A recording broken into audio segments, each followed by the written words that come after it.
Oke, Assalamualaikum warahmatullahi wabarakatuh. Waalaikumsalam warahmatullahi wabarakatuh.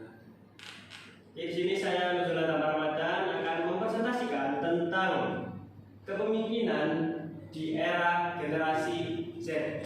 Bagaimana sih cara kita memimpin atau apa itu sih kepemimpinan itu di era sekarang?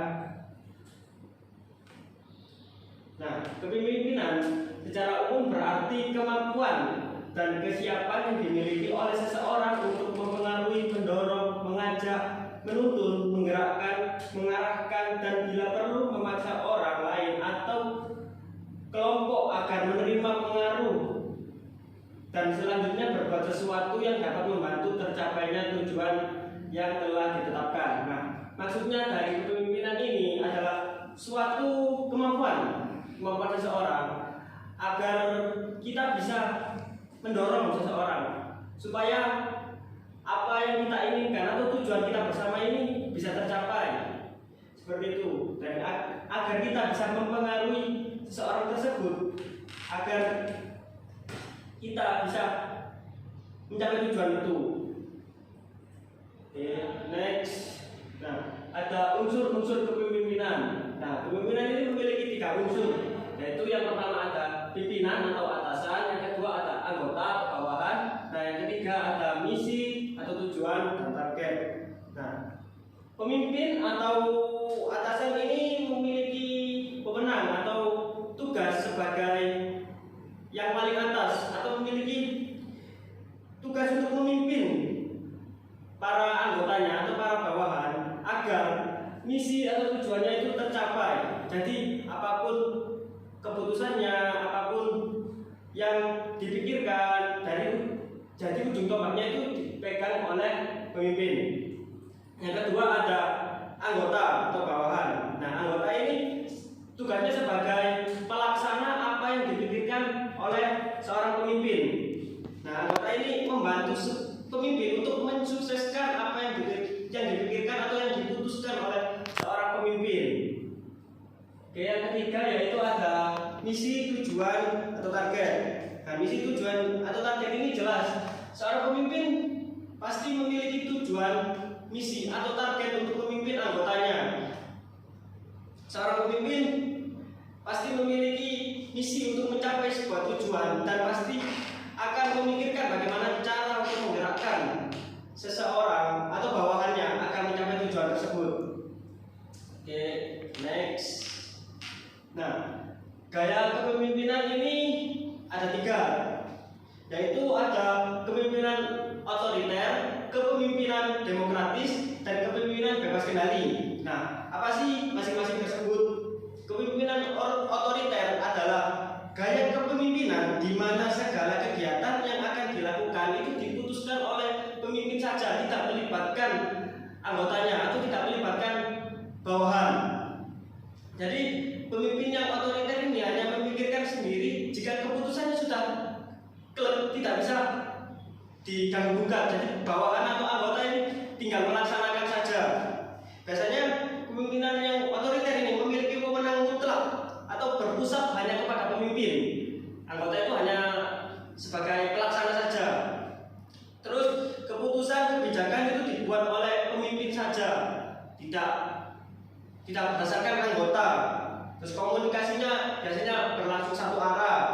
Terus pengawasan dilakukan secara ketat, lebih banyak kritik daripada pujian, ya. Terus pemimpin menuntut anggotanya untuk benar-benar melaksanakannya, jadi tidak bisa diganggu, harus benar-benar menurut perintahnya.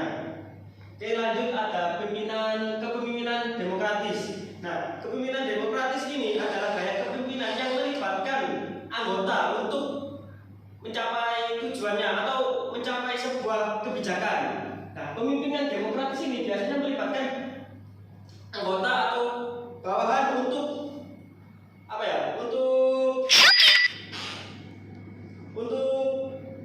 mencapai sebuah keputusan gitu.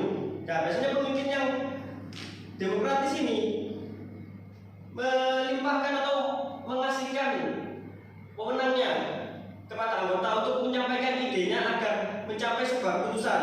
Biasanya pemimpin akan memilih kebijakan yang dibuat itu bersama-sama. Jadi mengadakan rapat, biasanya tidak berpikir sendiri. Jadi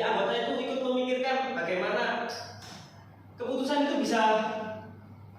bisa tercapai, agar keputusan itu tercapai bersama itu bisa ya seperti itu. Terus selanjutnya biasanya anggota itu diberi kesempatan untuk menyampaikan pendapatnya. Seorang pemimpin yang demokratis seringkali memberikan ide atau memberikan melemparkan saran lah kepada anggotanya untuk memberikan saran kepadanya. Biasanya kalau sedang rapat itu siapa yang bisa memberikan saran untuk keputusan ini atau untuk kebijakan ini. Nah, itu biasanya kepemimpinan demokratis seperti itu, melibatkan ke anggotanya. Nah, yang selanjutnya yaitu kepemimpinan bebas kendali. Nah, ini hampir sama seperti demokratis ya, tapi bedanya kepemimpinan bebas kendali ini yang bedanya itu pemimpin itu benar-benar memberikan wewenangnya kepada anggota. Contohnya misalnya presiden memberikan wewenang kepada wali kota atau bupati. Nah, itu benar-benar kepemimpinan bebas kendali. Jadi presiden tidak hanya memikirkan kebijakannya sendiri, tapi memberikan kepemimpinannya sebagian kepada seseorang yang dipercaya untuk memimpin suatu misi atau suatu tujuan.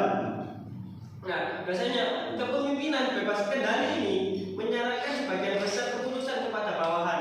Jadi sebagian besar itu benar-benar dipegang oleh bawahan. Jadi pemimpin itu cuma membagi struktural saja. Jadi bawahan yang memikirkan itu. Oke, lanjut ada wewenang atau kekuasaan. Wewenang ini digunakan untuk mengarahkan dan menerangkan peranan atau tanggung jawab seseorang. Oke. Nah, jenis wewenang ini ada 4 ya. Itu wewenang struktural, wewenang moral, wewenang kearifan atau karismatik, dan wewenang jasmania. Nah, wewenang struktural dalam kepemimpinan ini, pemimpin harus struktural, harus memilih siapa yang bisa dipercaya menjadi koordinatornya, siapa yang bisa dipercaya menjadi sekretarisnya, harus terstruktur. Jadi tidak amburadul. Selanjutnya ada wewenang moral. Nah, wewenang moral ini harus dimiliki oleh seorang pemimpin. Pemimpin harus memiliki integritas, bermoral baik, apalagi kepada anggota. Selanjutnya ada wewenang kearifan atau karismatik. Pemimpin harus berwibawa. Pemimpin harus berpikir positif atas tujuannya atau atas misinya. Pemimpin harus memiliki pengetahuan, kemampuan yang lebih mengerti daripada anggotanya. Pemimpin harus memiliki wawasan yang luas. Dan selanjutnya ada wawasan wewenang jasmania. Nah, pemimpin harus memiliki penampilan yang jasmaninya itu baik di hadapan anggotanya. Seperti itu. Next, kemampuan seorang pemimpin. Nah, kemampuan seorang pemimpin ini ada 3. Pemimpin harus mampu menganalisa dan menarik sebuah kesimpulan. Terus yang kedua, pemimpin harus mampu menyusun, menyeleksi, dan menempatkan orang-orang itu di tempat yang tepat. Jadi pemimpin harus mengerti potensi seseorang ini di mana, dan pemimpin harus meletakkan potensi tersebut di tempat yang tepat. Terus yang ketiga, pemimpin harus mampu mengoordinasikan pekerjaan anggotanya. Next. Nah, sini ada suatu kutipan yang saya kutip dari buku, yaitu kita sering keliru memahami sebuah kepemimpinan dengan kedudukan, pangkat, dan jabatan. Padahal kepemimpinan adalah mengenai diri kita sendiri. Setiap kita sesungguhnya adalah pemimpin. Esensi tertinggi dari kepemimpinan adalah mencapai hidup yang damai dan bahagia.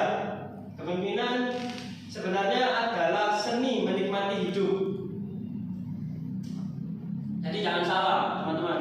Kita ini pemimpin itu bukan hanya pemerintah, tapi kita benar-benar memimpin supaya misi kita tercapai. Nah, ini juga ada kutipan yang saya kutip, a leader is one who. Pemimpin itu harus know the way, terus pemimpin itu harus show the way, dan pemimpin itu harus obey the way.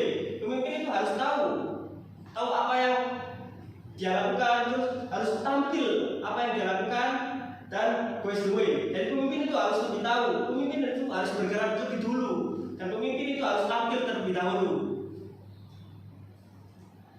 Nah, mungkin sekian presentasi dari saya tentang kepemimpinan